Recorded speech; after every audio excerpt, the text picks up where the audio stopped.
Las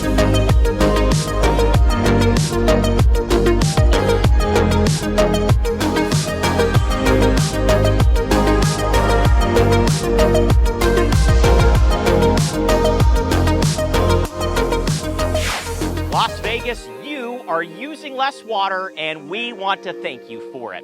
Welcome to Vegas Valley H2O. This is a show about water in our desert community. I'm your host, John Castanino, and in case you didn't know this, we live in the driest major city in the United States. The Colorado River is producing less water.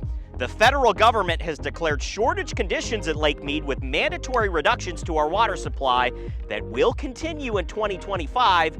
And with all that, you have stepped up. You continue to replace grass with water-smart landscaping, change your irrigation clocks when the seasons change, and it all shows. Southern Nevada's water usage has dropped 26% since 2020. Thank you. It matters, and it needs to continue. In this episode, the deadline for HOAs and businesses to replace grass before a new law goes into effect is running out, and rebates are going down. Details on why they need to act fast. What if I told you some of the water you used and even drank this summer was 10,000 years old? We're going to explain how ancient groundwater ends up in our water supply. But we're also generating water from air. Yes, it's true. We'll reveal the first of its kind atmospheric water generator, where it is, and how much it's creating. To get things started, the fall watering season has arrived, and it's time to dial back your outdoor watering. Here's why you can do it, even if it's still a little hot outside.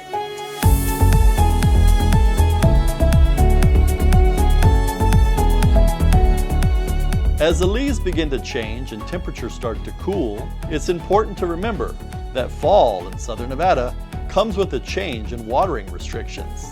The days are getting a lot shorter and the nighttime temps are getting cooler, so you really don't need to water near as much as you would in the summer. Your trees and plants will do really well on just 2 days a week because, like I said, those temperatures are starting to come down overnight, and that's the important time when plants get a little rest and can soak in some water. So you don't need the full 4 days a week like you did in the summer. Fall watering restrictions are in effect through October, meaning you should only water your landscape 3 days a week, and even less if you have plants and trees watered by drip irrigation. With drip irrigation, the key really is to water longer. And that's usually the big mistake that most people make with drip. Depending on the flow rate of your emitters, you should be watering anywhere from a half hour to up to 90 minutes. So you don't usually need to add more days, you just have to make sure you're watering long enough. We see a lot of homes where people water 5-10 minutes on drip like they're watering grass, and that's not enough. So typically, if you just take it to 2 days, but get those run times longer so the water can really soak into the ground and get deep in, your plants will survive on that. If your plants look stressed coming off summer, you can hand water them with a garden hose. You can hand water whenever you want as long as you're there hand watering, but it's not the most effective way to water because it's usually just sitting on the surface, whereas your drip irrigation is really going slow and getting down in the soil. It's important to know that overwatering is harmful to your plants and trees, which is why we recommend watering them just 2 days a week in the fall. Deep and infrequent watering provided by drip irrigation is best because it encourages a deep root system, which makes plants and trees drought tolerant. Check all your emitters, make sure everything's working all right. Go out and look at your clock. Make sure your clock settings are all right. Make sure it's watering on the right days because there are restricted days. Make sure you're watering long enough. And just check your full system. Run it, check for leaks, and just make sure everything's in good shape. So remember, as we transition seasons, be mindful of your watering habits and fall back on the number of days you water your landscape. This is the time you can make a big difference. You can really save quite a bit of water in this valley and do your part. The fall is a great time to really pitch in and help the valley save water. Find more watering tips on SNWA.com. From broken appliances, electrical issues, to water leaks, home repairs can be a real pain. They're expensive, time-consuming, and often pop up at the worst possible time. But here's the good news. The Las Vegas Valley Water District wants to help you manage leaks quickly to save you money.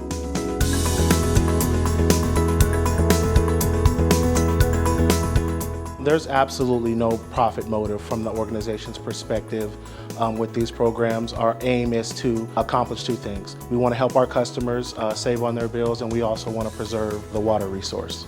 Have a high water bill resulting from a leak?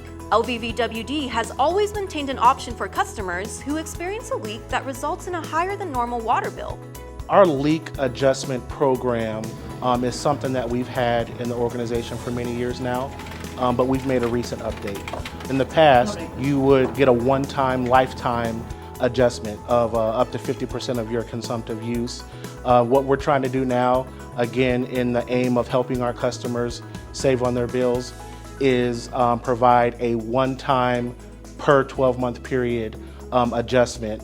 The age of your property will sometimes dictate the amount of leaks that you have at your property. And so in the past, our customers would have to pick and choose when to throw down that card on when I want to take advantage of this program. And with us revamping and kind of looking at really the ultimate goal of trying to save water and helping our customers through these rough experiences, we found that it would probably be a little bit more prudent and beneficial to allow our customers to use this on a more frequent basis than just a once in a lifetime.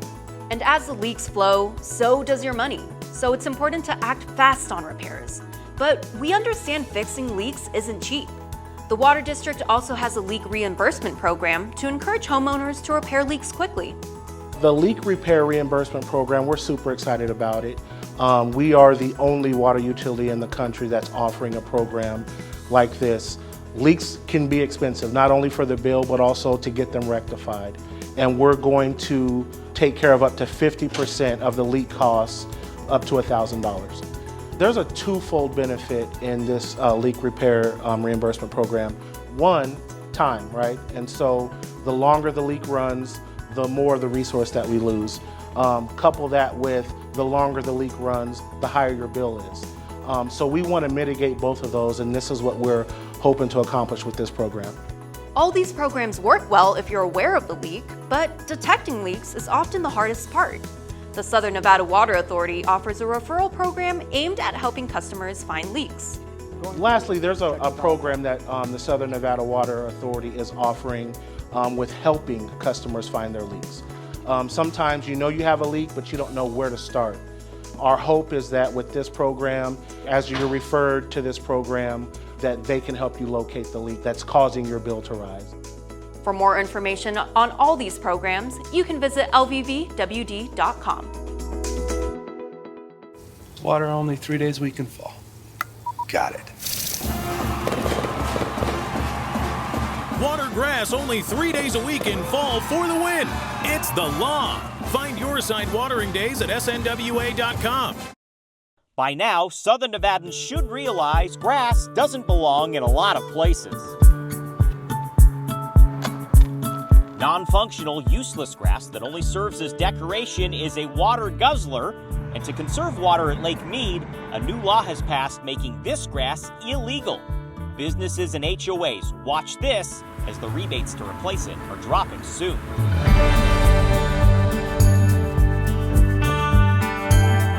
First, this new law doesn't apply to grass at single-family homes. Although we encourage you to replace your lawn with water-smart landscaping, if you do have it, you can keep it. This law is specifically aimed at shopping centers, office parks, and HOA communities with non-functional grass. It's along sidewalks and roadsides. It's grass with no recreational value and uses over 9.5 billion gallons of water per year, enough to fill the Luxor more than 26 times. If you have this grass, the deadline to replace it with desert-friendly landscaping is the end of 2026. If you wait, you'll be losing money. Right now, the Southern Nevada Water Authority is paying $3 per square foot to convert it to water-smart landscaping, which uses about 1/4 the water of grass. But in January 2025, the rebate is dropping from $3 to $2 a square foot. For larger properties, waiting will cost you thousands of dollars. This property alone was $137,000. Sun City Anthem in Henderson gets the gold star for removing non-functional grass and transforming water guzzlers into desert dazzlers. It's received about $400,000 of rebates for all its conservation efforts. replacing over 80,000 square feet of grass in the last 2 years alone, saving over 8 million gallons, and it's absolutely stunning. Monarch butterflies you don't see very much. The year before I had 15, this year I had 30, and next year will be even more. So we've allowed Mother Nature to come back to us instead of just grass, and I think that's important. The naysayers will argue that's fake, but come to the Anthem Community Center and you'll see it's real, including some grass, functional grass. Designated event spaces, pet relief areas, and parks are all considered functional and will stay. Sun City Anthem started removing its non-functional grass before the law was enacted, using the SNWA rebates, and now shine as community leaders in conservation. We are nearing almost 300 million gallons of water saved. We've reduced our water usage on our total properties by almost 68% when it's all said and done. And the one thing that's also helped maintenance-wise, which people don't realize, there is a maintenance savings. This was walked on by a contractor 42 times a year. It's walked on now 5 times a year. But had we not made those steps, imagine what our water bill would have been and what our maintenance costs would have been. So it's a win-win for everyone. Oasis Nursing and Rehab is also a recent grass-to-class conversion, replacing over 125,000 square feet of non-functional grass at its facility and receiving over $200,000 to do it. It'll save our community over 9 million gallons of water each year, adding some much-needed color in the process. We see all the comments on social media about your solutions, but action matters. Sustainability means less grass in the driest major city in the United States that's also a desert. Yes, it's hot in the summer. You live in the desert. You may as well get the maximum rebate while you still can. The details are all on SNWA.com. The sky's not falling, people. It's not. You can take and make this a beautiful, sustainable landscape. The crazy part about it is that this landscaping here, what we put in, will be here 50 years from now. I mean, it's for this climate. Fescue, this year in the heat, no matter how much water you put to it, it died. Hi, my name's Justin Hanks, Laboratory Services Project Manager. I'm here to tell you about your water quality report. Let me tell you what's in this report. The results of over 300,000 water samples collected from your drinking water supply in the last year. Also in this report are only the contaminants that were detected, which is a small fraction of those regulated by the Safe Drinking Water Act. Those detections were well below any enforceable limit, and those limits are far more stringent than those required for bottled water. A group of chemicals, PFAS, also known as forever chemicals, has recently become a topic of discussion and also regulation. In April of 2024, a new law was passed by the Environmental Protection Agency requiring monitoring for these chemicals in your drinking water supply. You will begin to see this data in your water quality report in 2027. However, the Water Authority has been researching these chemicals for over a decade. Here to explain how that is accomplished is Eric Dickinson. Hello, my name is Eric Dickinson. I'm the project manager for the Water Quality and Research and Development Division at the Southern Nevada Water Authority. My group is in charge of addressing emerging water quality issues faced by SNWA, and one of those emerging water quality issues being faced now is PFAS. What are PFAS? Because of PFAS' unique chemistry, they're used in many applications. They are ubiquitous in our society. PFAS are used in consumer products such as making clothing water resistant, such as Gore-Tex products, making cookware non-stick, such as Teflon products, making paper grease resistant, such as popcorn bags. Also, PFAS are used in industrial products such as firefighting foam that's used to fight jet fuel fires. PFAS are the forever chemicals because they are extremely challenging to break down in the environment. PFAS are also water soluble and have been measured in oceans, the rivers, the groundwaters, and even rainwater. And they are also found in many water supplies in the United States. Some of the ways that PFAS find its way into our water supplies is via wastewater discharges, as well as industrial contamination of groundwaters. This year, the United States Environmental Protection Agency has established maximum contaminant levels for a few PFAS compounds at 4 parts per trillion in drinking water. Fortunately, SNWA has been monitoring for PFAS for over a decade now in Lake Mead as well as the Las Vegas watershed. The big takeaway is that the PFAS levels in our community drinking water is well below the EPA maximum contaminant levels for the newly regulated compounds. We're world leaders in measuring PFAS, and we've been doing it over 10 years, well before other utilities in the country.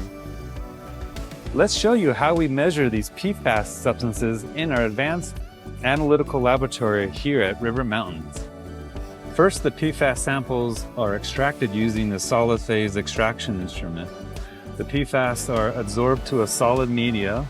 Afterwards, the PFAS are then desorbed using a solvent into a concentrated sample. The concentrated PFAS samples are then measured using this liquid chromatography mass spectrometry instrument. It can measure the PFAS compounds to extremely low levels, less than 1 parts per trillion. Currently, our group is investigating the PFAS sources in the Las Vegas wash, such as treated wastewater discharges and shallow groundwater pumping practices. SNWA will proactively continue to monitor PFAS in our drinking water, Lake Mead, as well as the Las Vegas watershed. Stop the music! Congratulations on changing your watering clock. But all celebrations aside, water conservation is a serious thing. Plants and trees need much less water than grass. For the sake of the lake, drip it. Don't drown it. Learn more at snwa.com. It's all the new construction. It's the casinos and golf courses. It's all California. Many believe those and several other myths are true about water resources in Southern Nevada. However, we do the research and have the facts. It's time to tap the truth.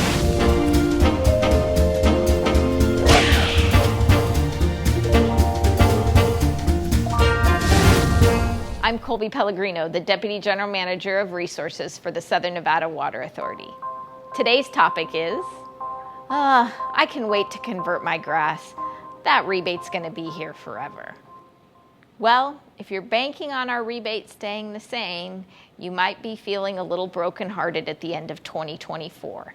At the end of 2024, the rebate for non-functional turf that has to be removed under AB 356 is going down from $3 a square foot to $2 a square foot. But on the single-family homeowner side, where our single-family residences are not subject to AB 356, we've gotten some grant funding to be able to offer a little bit more money because we understand, like everything else, the costs of landscape conversions are rising. So right now, we have what we think is enough funding to provide $5 a square foot for single-family residential conversions through the end of 2024. But our board has not set the rate beyond that. So if you're interested in that $5 a square foot, now's the time to do your conversion. If you'd like to learn more about many other water myths and the truth behind them, you can find us on YouTube at SNWA Video. Hello everybody, my name is Savannah Murinchek and I am with the Southern Nevada Water Authority, and today I am going to talk you through our pre-site inspection process for the Water Smart Landscapes rebate program.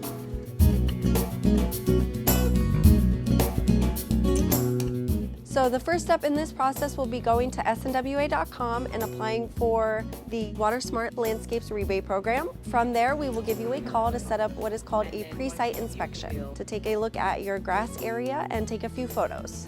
So the next step in the process is once we set up the pre-site inspection, I will come out to your property with my iPad and measuring wheel, and what we will do is basically take a few photos of your yard, whichever conversion area you plan on doing, front or backyard, and then I will take a few measurements as well. One important thing to remember before we come out is that we are looking for living and maintained grass areas. We do not rebate for dirt or unmaintained turf areas, so it does have to be living and maintained before we come out to your pre-site inspection. So after I have taken measurements and photos, that is pretty much all you need from me. If a homeowner is home though, I do like to discuss our program requirements, which are mainly you have to have a 50% canopy coverage, low flow drip irrigation systems, and you have to put in a permeable layer of mulch. If a homeowner has any further questions about that though, they can always visit snwa.com. All of our program requirements are listed and there is a wonderful plant search tool that helps to achieve that 50%. And that is kind of all we do at the pre-site inspection, and you are on your way to receiving a Water Smart Landscapes rebate. Here at SNWA, we try to make this process to convert over to desert-friendly landscape as easy and efficient as possible. So go ahead and give us a call or apply online at snwa.com. And from there, we come out, inspect your property within a 5-minute inspection, and you are on your way to getting that rebate. We do encourage you to apply now, as there is a $5 incentive for the rebate, which has increased from $3. You've converted your grass to Water Smart Landscaping, and now you want to call back for the final inspection to make sure that you can get your cash rebate as well as our new bonus tree incentive. Let me tell you what we look for and how to make sure you'll pass.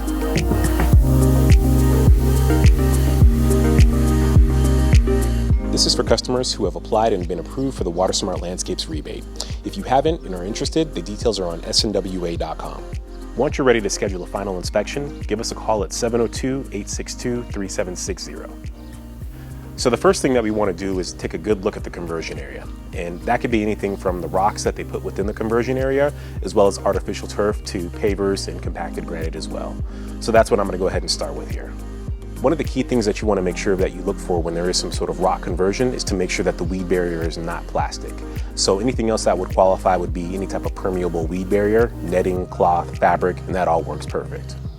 In this case here, I just want to make sure that I check the surrounding areas to make sure that the weed barrier is okay. And as you can see, they have the perfect type that we need. Also on top of that too, they have a low volume drip system, which is critical for what we need in the valley.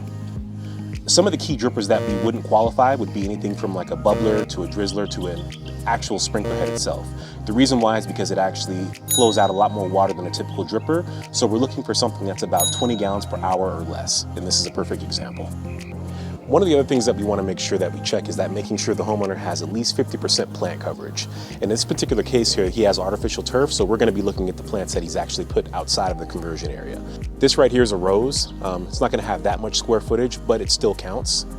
And then we also have some decent sized shrubs here. That one looks like a lemon bottle brush. And then we also have some other ones around the conversion area that are going to give him even more coverage as well. One of the key questions that homeowners have is when they look at their plants, they say, how could this possibly be 50% plant coverage? We have a lot of small trees here, small shrubs. However, what we're looking at is basing the plants off the full growth potential that they will have in the future. So if you want to know the full size of any type of tree that you're going to be putting in your conversion area, you can actually go to our website at snwa.com and actually look at our plant list to actually look at the plant size and the full square footage that you'll be receiving for each plant. The last step is actually the most common failure for most customers when it comes to the final inspection, and that's the pressure regulator and filter. Essentially what we're looking here is to make sure that they have the two pieces, the filter and the pressure regulator. The filter is actually to make sure that you can keep your lines clean and that there's no type of buildup of residue within the tubing. The pressure regulator is to make sure that the tubing doesn't pop off. One other thing that we also want to make sure when we check the box is to make sure that there's no leaks within the system.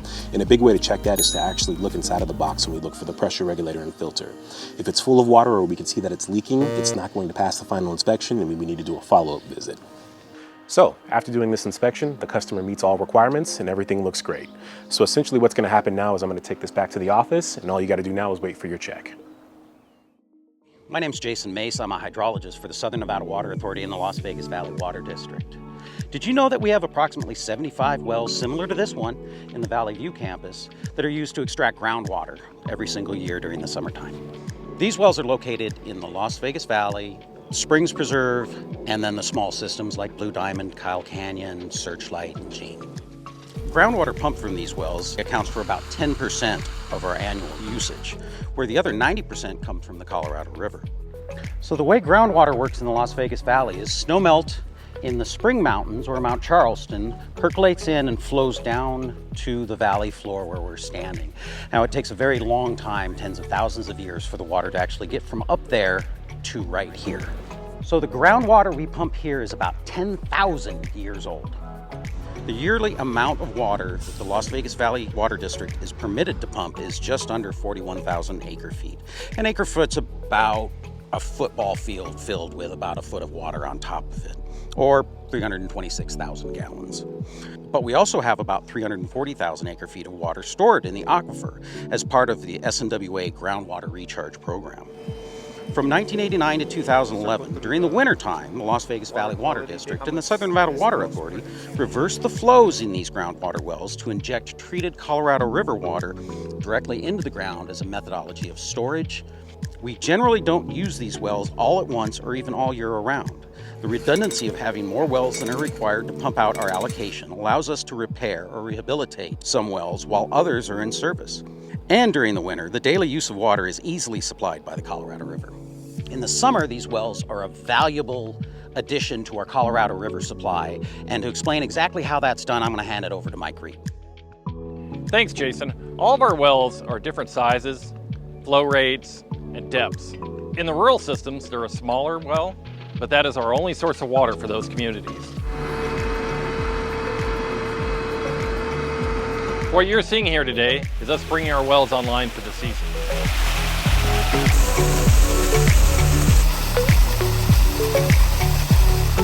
And then we have different ways of the water getting into the system. Some go directly into the distribution system, some go into reservoirs where it mixes with water coming from Lake Mead, and there it is treated. These wells are also a cost savings for the district, being they're mostly located on the west side of the valley at where the water is used, instead of being pumped several times across the valley from Lake Mead. There's different types of pumps. Some are located above ground, some are submersible like this one. The benefit of these, totally quiet, like this one right behind me that's running at 2,100 gallons a minute. Can't even tell it's on. When the heat comes up, the wells come on, and that's when we turn on our wells here in the valley. They supplement our water supply for the summertime during the hot months. This is the atmospheric water generator. With this system, we're maximizing every drop of water that we can that would normally be lost to the atmosphere. So we're putting it back to use to cool these buildings and to save as much water as we can for our community. What it's doing right now is it's taking the effluent plume off of the cooling tower exhaust. So all of that water that's being sucked out of the cooling tower right now, it's actually taking that moist air, sucking it back into a condenser coil and creating water from it. Just like when you get a Starbucks cup and it starts to condense in your hand with lots of ice, that's what's happening right now. We're then taking that water and we're putting it right back in to make up water for the cooling tower, making it more efficient, making it use less water. This is a research project right now, so nobody else, as far as we know, is doing this, so we're capturing a lot of data, answering some research questions, and determining the feasibility of, can we do this all throughout the valley with our existing cooling towers? Right now we're at the MGM Grand, so MGM is a huge partner. Las Vegas Grand Prix, Formula One, their commitment is to be net zero on watering and washing their track. So this system is designed to recapture that water that would have been lost consumptively to washing their track. And then of course, Water Start, a nonprofit, helped to fund this and to connect MGM, SNWA, F1 to WaterGen to get a system like this that can produce up to 1,600 gallons per day of fresh water. Because this is the first time this has ever been done, we didn't know if at this scale we would be able to generate the amount of water that we've been able to. So we ran this unit for 34 days back in November to December during race week for Formula One. And during that time, we were able to generate over 20,000 gallons during the cool weather. Warmer weather should generate a lot more than that. Warm air holds more moisture. So we're expecting now that this is turned on for the warm season to be able to generate as much as we did back in November or even more, which means this system is going to perform or outperform our expectations. Long term, we hope that systems like these can recapture some of our water that's lost to the atmosphere from these cooling towers, and we can make our cooling towers more efficient and consumptively use less water in systems like these. Celebrating Las Vegas's vibrant past with a focus on our region's sustainable future, the Springs Preserve features more than 2.5 miles of trails to explore, an 8-acre desert-adapted botanical garden, 2 museums, animal habitats, interactive exhibits, and special events. Located on 180 acres in the heart of Las Vegas, there's always something new to discover at the Springs Preserve. Hi, I'm Nathan Harper, archaeologist for the Southern Nevada Water Authority. There's lots of exciting things going on here at the Springs Preserve, including the preservation and restoration of the well derricks here on site. That's just part of Vegas Valley water history that we talk about here at the Springs Preserve.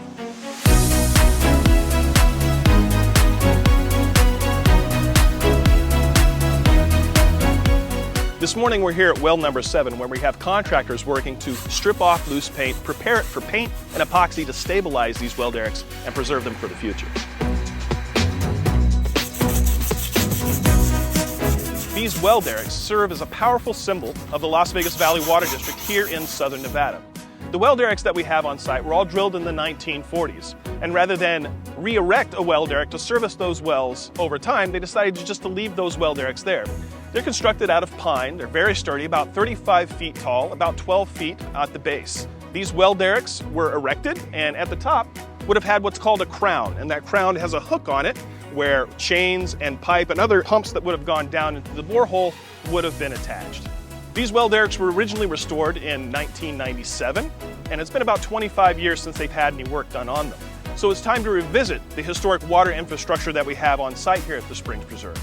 We have settling basins, we have reservoirs, we have pump stations that all date to the Las Vegas Land and Water Company period. These well derricks represent a time when Las Vegas was growing, and to serve that population, more water needed to be drawn out of the ground. The Big Springs, or Las Vegas Springs, as the source of water for the Las Vegas Valley, it made sense for the water district to come here and try to draw water out of the ground at this site. We're here at well derrick number 5, where we can see evidence of overpumping and subsidence here at this location. This chunk of concrete that you see right here next to me is the original ground surface, about 5 feet above the current ground surface. You can see some evidence of subsidence across the site. There's some ground fissures. If you look at the sound wall that runs along the length of the Springs Preserve, you can see there's a little dip right here next to well number 5 as well. Did you know that in the 1950s there were hundreds and hundreds of unregulated, unmetered wells in the Las Vegas Valley? So we want to preserve this to make sure that we're teaching people about conservation. This is what happens when you don't take care of your resource in the desert. So we want to make sure, as the Las Vegas Valley Water District and Southern Nevada Water Authority, that we're teaching people how to live sustainably here in southern Nevada. Next time you come to the Springs Preserve, you're going to see this exciting work going on. You're going to see there's dramatic scaffolding going up around these well derricks, and all of this in service to preserve the history of the Las Vegas Valley and the Las Vegas Valley Water District. The restoration work on these well derricks is just about completed and here for you to enjoy at the Springs Preserve. And if you caught us earlier in the episode, you know that the water underneath these well derricks that's pulled out of the ground here at the Springs is about 10,000 years old. It's hard to believe that happens right here in the middle of the desert. All right, that's it for this edition of Vegas Valley H2O. We'll be back with a brand new episode when the winter watering season begins. Until then, make sure you dial back those irrigation controllers for fall watering, and thank you for being water smart.